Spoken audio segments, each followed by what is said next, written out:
You're welcome to my YouTube channel. You're welcome to Debbie's Corner.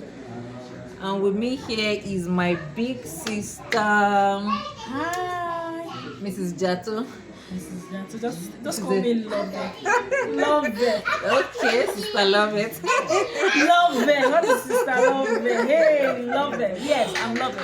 Okay, yeah. Okay. She's a wonderful wife, beautiful mom of 3 beautiful kids.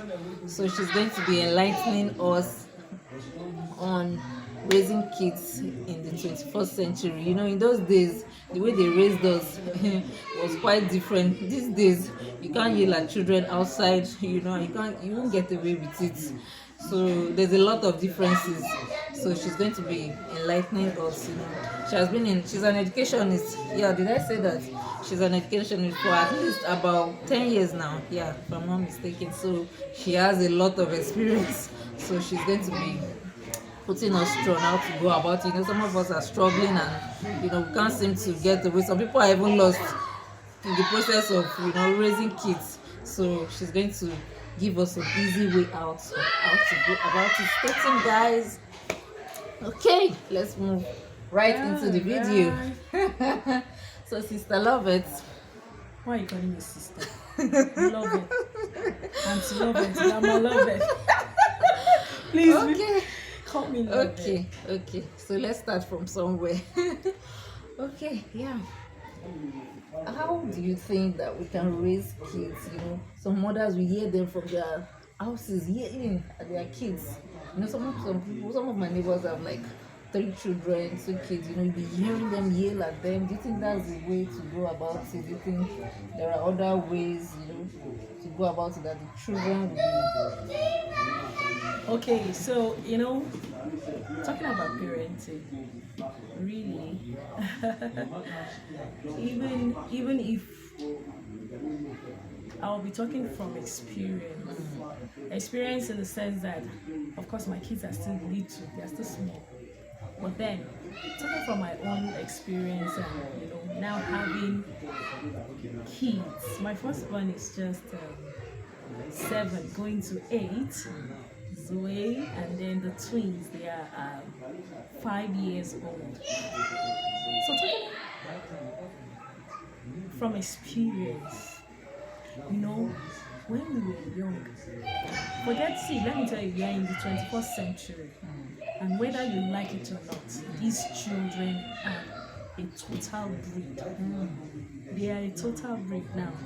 The way you were raised is different from the way these children will be raised, or is totally different. It's a total ball game altogether. Forget about, when I was young, my mom shouted at me. In fact, Dad, we have one cane at the corner of our house.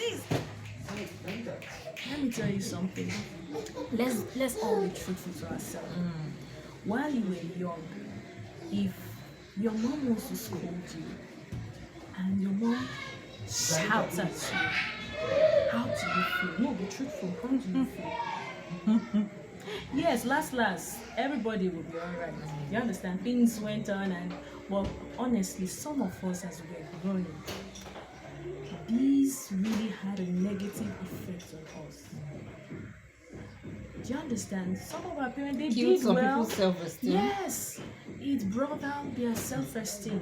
Some of us, while we were growing up, it was when we got into the university that we became so outspoken. Was I learning how to, you know, relate to our friends, how to talk in the public, you know? Why? Because right from when we were growing up, we were being shouted at. We're not given a chance to speak out our minds. We're not given a chance to express ourselves. Yes, I'm not saying that when your child, you know, when your child does any bad thing, you shouldn't scold. But you see, there are approaches to it. It's a different ball game altogether. If you like, shout from now. Hey, what are you? I said you. Have you noticed? They will still do that same thing. Shouting won't help. Don't stop shouting on your kids. Shouting won't help. That's just it. And do you think flogging them is the best way to... Flogging, Or there are other ways of, Flogging will not help. Forget that. there are other penalties, At times, we as mothers, at times, of course, this is 21st century. I'm a career woman, you have to go and look for what the family will feed on, try to support your husband, and then you go out, you come back, you are stressed, and then one kid say, "Mommy, my homework, Mommy, I've not done my homework, Mommy, when are we going to eat this?" Like, because of that stress, at times we let it out on the street. Wait, please don't do that. No, they didn't beg you to bring pass on the aggression to them. Do you understand? See, we have to be, this is 21st century, you have to be very intentional in raising these kids. Talk to them. Flogging won't do anything. When you flog them, why are you flogging? You are only dampening their self-esteem. Do you understand? Talk. So Zoe, why did you do that? Come. Do you think do you think they don't listen? Do you think they don't understand situation? In fact, kids of So would you say the flogging thing, flogging ages between maybe 4 and 8, do you think is an abuse, or it's a total abuse? Yes. You don't flog children. When you flog them, see, it's like you are programming them. It's like a program. Some of my children that I teach in the school, they talk about coding, programming. You program when you're about to design a particular app. You have to program it, design the program, do coding. I'm not into what's it called? What do we call them now?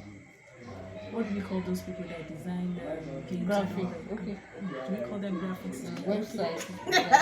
I'm not a scientist. I'm not a data analyst or those. But of course, if you want to design anything, you have to first of all design a program. So now it's automatic.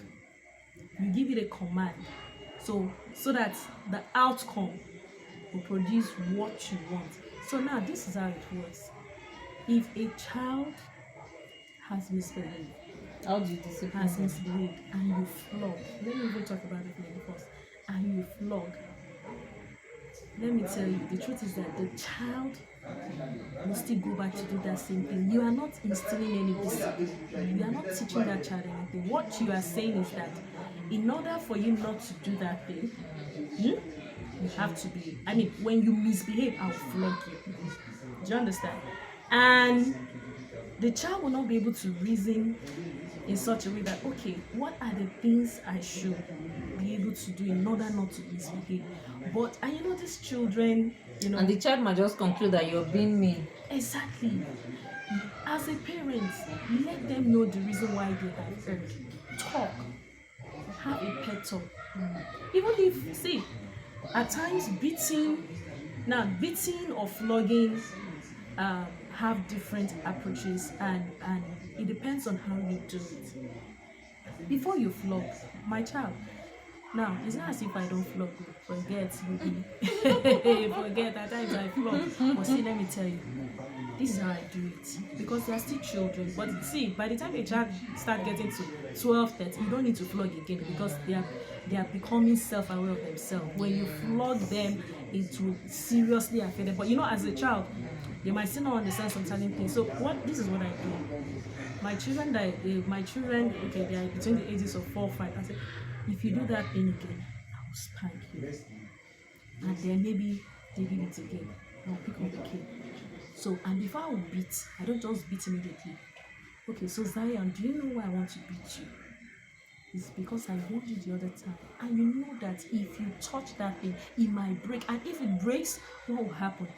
You can mistakenly step on it and you get injured. And when you get injured, it can lead to sickness. So you should properly educate them and tell them the consequences of what they've done. And so because of that, I'm going to give you 2 lashes, people. It works. Next time, before they do it, even if they are playing and they've forgotten, they'll think about it. Thank you very much. Thank you very much on this. Okay, let's go to teenagers. We're in a different generation where teenagers feel that okay, we the Gen Zs, we can do what we like, they don't like stress, they don't like to stress themselves, and they come with a lot of characters, and that is not appropriate, or that is not, how do I put it, that is not appropriate for their age, and they want to grow fast, they want to do things that adults, and they're not 18 yet. So they're 18 and they're not adults, fully grown adults. You understand what I mean? Okay. They're not fully grown, but they want to, Yeah, of they course, want to explore. Of course, they want to explore. Now, you see, these group of people that you are describing are very, very sensitive. It's a stage of decision, because they are neither a child nor an adult. So at this period, Okay, rather let's break it down to teenagers. How to raise teenagers? What do you think we can put in place? Exactly. Talking about teenagers, they are neither children nor adults. Yet they have their life to live. Like, it's a stage of decision, it's a stage of self-awareness, it's a stage where they are just trying to discover themselves. And this we call it the adolescent stage, is filled with some uncertainties, in the sense that if a child that was not properly nurtured, or that was not properly loved, that self-esteem has not been instilled in him or her at the age of, maybe let's say between the ages we're talking about, from 4 years old down to 12, if that particular stage of being a child was not properly handled, by the time the child is trying to become a teenager, he's going to be confused. And now they want to have their freedom. No, mom, now I'm ready 13, I'm ready 12, I'm ready this, that, so give me my space. And whereas they are not yet there, the level of things they're exposed to is different from those days. Nowadays, even a before child of 7-year-old. Before you see a film, your mother must have seen the film. They give you, they control everything. Exactly. They Now select that the we kind of have film that you different should gadgets, see we and have all that. tabs, we have phones, there are gadgets. and parents, we need to be very careful of what we allow our children to view on the phones. In fact, I don't know what's happening these days. For me, I don't expose my phone. In fact, I had to get a tab for my children, and that tab has parental control. The only thing I allow on that tab is educational stuff. They have educational tabs, and then I think we also have some online lessons that they do.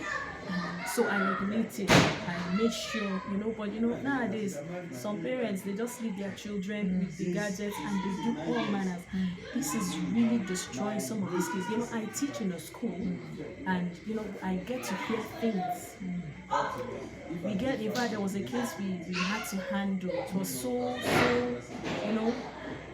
of course, the mom is a working-class woman, a career woman, the dad too, and then they have nannies at home and all that. And so once they come back from school, nanny take care of them, bathe them, maybe give them food, and before you know it, they are in. Maybe lesson teacher comes for 2 hours, and after lesson teacher, they are in their room with their phones. They have phones because when she started manifesting some negative behavior, like, you have to dig into what's happening. I know your mom, she's not this kind of person. So where are you getting this kind of behavior from? So she had to confide in that, okay, once she's done with her lesson and everything, she has a YouTube, she has a phone, she'll download. No parental control. And this YouTube, in fact, you see some of this YouTube, even the cartoons they watch now, we have to be very, very careful. The Antichrist is fully on ground, and they are targeting the younger ones. They know that they are targeting they get them exactly. Young. They are targeting the younger generation. They know that once we catch them young, their negative agenda will be easily pushed and manifested. So even some of the cartoons, the so-called cartoons, are not good for your kids. Parents, you need to censor them. You need to check out the things. If possible, watch it with them. I'm not saying your children should not watch cartoons, because some of these cartoons are actually educative. They learn stuff from there. Even my kids, they learn how to speak, very well. And some of their vocabs are like, where did you get this? When I was like you, I wasn't speaking like. So I noticed that some of this educational stuff that they watch, and some of those things they learn from. But however, we need to scrutinize what they watch. Scrutinize what they watch. Okay, thank The you devil so is not much. smiling. Thank you so much.